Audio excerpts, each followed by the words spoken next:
ناظرین، سدوم اور عمورہ پر اللہ رب العزت نے آگ اور پتھروں کی بارش کا عذاب کیوں نازل فرمایا؟ وہ لوگ کون تھے اور کیا گناہ کرتے تھے؟ بحیرہ مردار کہاں واقع ہے اور اس میں جاندار کیوں مر جاتے ہیں اور انسان ڈوبتے کیوں نہیں؟ یہی ہماری آج کی ویڈیو کا عنوان ہوگا، اور آج ہم آپ کو سدوم اور عمورہ کی قوم کے متعلق مکمل معلومات فراہم کریں گے۔ ناظرین، سدوم اور عمورہ دنیا کے وہ مقامات ہیں جہاں اللہ رب العزت نے عذاب نازل فرمایا۔ قوم لوط کے مسکن شہر سدوم اور عمورہ بحیرہ مردار کے ساحل پر واقع تھے، اور قریش مکہ اپنے شام کے سفر میں اسی راستے سے آتے جاتے تھے۔ ناظرین، ان آبادیوں کی ہلاکت کا زمانہ جدید تحقیق کے مطابق 261 قبل مسیح ہے، اور حضرت لوط علیہ نبینا علیہ السلام کو بھی اللہ سبحانہ و تعالی نے نبوت عطا فرما کر اردن اور بیت المقدس کے درمیان مقام سدوم کے لوگوں کی ہدایت کے لیے مبعوث فرمایا۔ یہ علاقہ 5 بڑے شہروں پر مشتمل تھا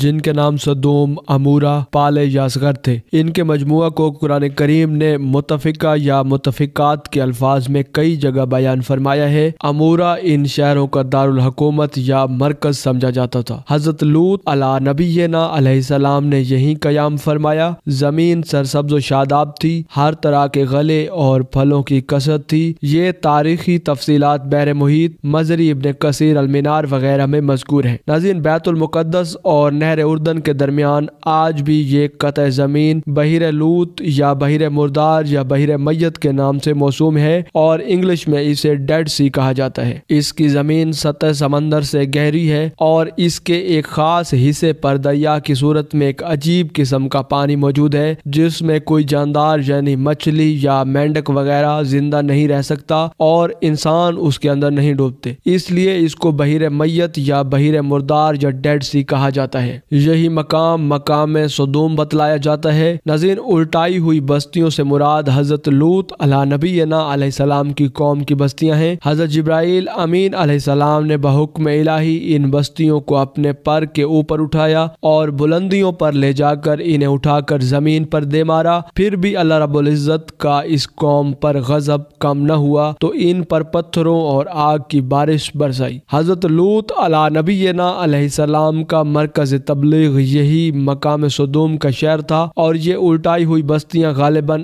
آج کل بحیرہ مردار میں دفن ہو چکی ہیں۔ حضرت لوط علیہ السلام کی تبلیغ کا علاقہ بحیرہ مردار یا بحیرہ لوط کے ارد گرد سدوم کا شہر اور ارد گرد عمورہ کی بستیاں تھیں۔ آپ کی قوم شرک اور دوسری بد اخلاقیوں کے علاوہ لواطت میں گرفتار تھی، بلکہ اس بدفعلی کی موجد بھی تھی۔ حضرت لوط علیہ السلام کے سمجھانے پر بھی یہ لوگ اپنے کرتوتوں سے باز نہ آئے، بلکہ الٹا حضرت لوط علیہ السلام کو ہی اپنے شہر سے نکل جانے کی دھمکیاں دینے لگے۔ ناظرین، مفسرین کے مطابق یہ خطہ زمین سطح سمندر سے تقریباً 400 کلومیٹر نیچے چلا گیا اور اوپر پانی آ گیا۔ اسی پانی کے ذخیرہ کو بحیرہ مردار کہا جاتا ہے، اور اسے غرقابل لودھی بھی کہا جاتا ہے۔ ناظرین، حضرت لوط علیہ السلام کا نام و نسب لوط بن ہاران بن آزر ہے۔ اس حوالے سے آپ حضرت ابراہیم علیہ السلام کے بھتیجے تھے۔ قرآن مجید فرقان حمید میں آپ کا ذکر خیر 17 مرتبہ آیا ہے۔ آپ اپنے چچا حضرت ابراہیم علیہ السلام کے حکم سے اپنی شریعت لے کر سدوم جا کر آباد ہو گئے تھے۔ اس شہر کی متعدد بستیاں تھیں جو کہ شام اور حجاز کے درمیان تھیں۔ ان بستیوں کے لوگ انتہائی بد کردار تھے، راہ چلتے لوگوں کو لوٹتے اور ہر گناہ کا کام کھلے عام کرتے۔ انہوں نے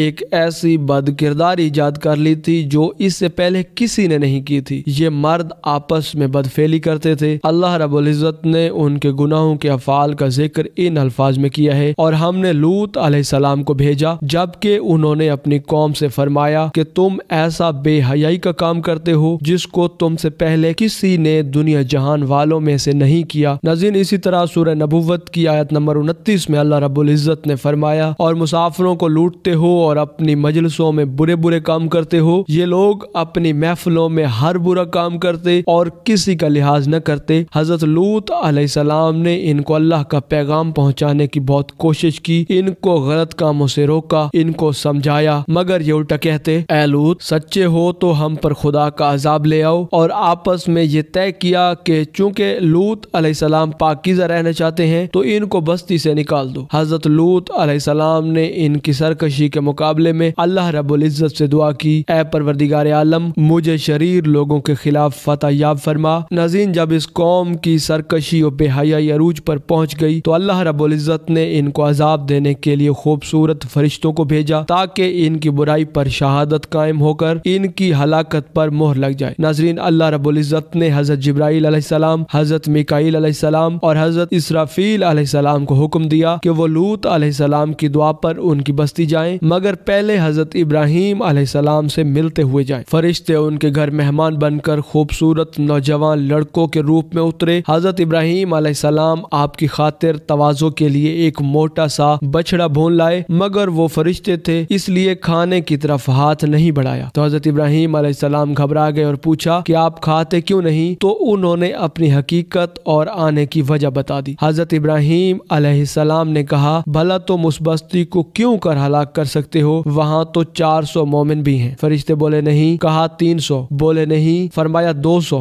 بولے نہیں۔ حضرت ابراہیم علیہ السلام نے کہا 100، بولے نہیں۔ پھر حضرت ابراہیم علیہ السلام نے کہا 40، فرشتے بولے نہیں۔ پھر حضرت ابراہیم علیہ السلام بولے 14، فرشتے بولے نہیں۔ دراصل وہ 13 مومن تھے۔ آپ حضرت لوط علیہ السلام کی بیوی کو شمار کر کے 14 کہہ رہے تھے۔ پھر فرشتے بولے جو لوگ وہاں رہتے ہیں ہمیں سب معلوم ہے، ہم ان کو اور ان کے گھر والوں کو بچا لیں گے سوائے ان کی بیوی کے، وہ پیچھے رہ جانے والوں میں سے ہے۔ اللہ رب العزت نے اس بات کا ذکر سورہ عنکبوت کی آیت نمبر 32 میں فرمایا ہے۔ پھر فرشتے شہر سدوم کی بستیوں میں پہنچے۔ حضرت لوط علیہ السلام اپنے کھیتوں میں کام کر رہے تھے۔ اللہ سبحانہ و تعالیٰ نے پہلے کہا کہ جب تک لوط علیہ السلام 4 گواہیاں نہ دے دیں تب تک ان کی قوم کو ہلاک نہ کرنا۔ فرشتوں نے آپ سے رات رکنے کی اجازت طلب کی۔ آپ پریشان تھے کیونکہ قوم کے حالات سے واقف تھے، اسی لیے چاہ کہ مہمان جلد لوٹ جائیں۔ آپ انہیں نہیں پہچانتے تھے کہ یہ فرشتے ہیں۔ آپ نے کہا اللہ کی قسم روئے زمین پر اس بستی والوں سے بڑھ کر بد کردار اور خبیث کوئی نہیں، یہاں تک کہ 4 دفعہ یہ بات دہرائی۔ ان کی بیوی نے جا کر قوم کو مہمانوں کے متعلق بتا دیا۔ وہ آپ کے گھر پر ٹوٹ پڑے کہ ان لڑکوں کو ہمارے حوالے کر دو۔ آپ نے کہا کہ یہ میرے مہمان ہیں، میرے مہمانوں کے معاملے میں مجھے رسوا نہ کرو اور اللہ سے ڈرو، اور انہیں شرم دلائی، مگر وہ نہ مانے اور بضد رہے۔ پھر حضرت جبرائیل علیہ السلام نے اللہ کے حکم سے اپنا پر پھیلایا اور وہ سب اندر ہو گئے۔ پھر فرشتوں نے بتایا ہمیں اللہ نے بھیجا ہے اور آپ اپنے ساتھ ایمان والوں کو لے کر رات یہاں سے نکل جائیں، صبح ان پر عذاب آنے والا ہے اور پیچھے مڑ کر نہیں دیکھیے گا۔ غرض جب لوط علیہ السلام وہاں سے نکل گئے تو جبرائیل علیہ السلام نے اس شہر سدوم کی بستی کو زمین کی آخری تہہ سے اٹھایا اور آسمان تک بلند کیا اور پھر آسمان سے نیچے پٹخ دیا۔ اس کے بعد آسمان سے ہر ایک کے نام کا پتھر اور آگ برسی اور ہر شخص کو ہلاک کر دیا۔ اس سب کے دوران جب حضرت لوط علیہ السلام کی بیوی نے دھماکے کی آواز سنی تو پیچھے پلٹ کر دیکھا اور بولی ہائے رے میری قوم، کہتے ہیں کہ ایک پتھر اس کو لگا اور وہ بھی ہلاک ہو گئی۔ اس قوم کا عبرتناک انجام سورہ ہود کی آیات 77 سے 83 تک اللہ رب العزت نے قرآن مجید فرقان حمید میں بیان فرما دیا ہے۔ ناظرین، اسی امید کے ساتھ اجازت دیجیے کہ آپ کو ہماری ویڈیو پسند آئی ہوگی۔ ملتے ہیں بہت جلد ایک نئی دلچسپ اور علم سے بھرپور ویڈیو میں، تب تک کے لیے اللہ نگہبان۔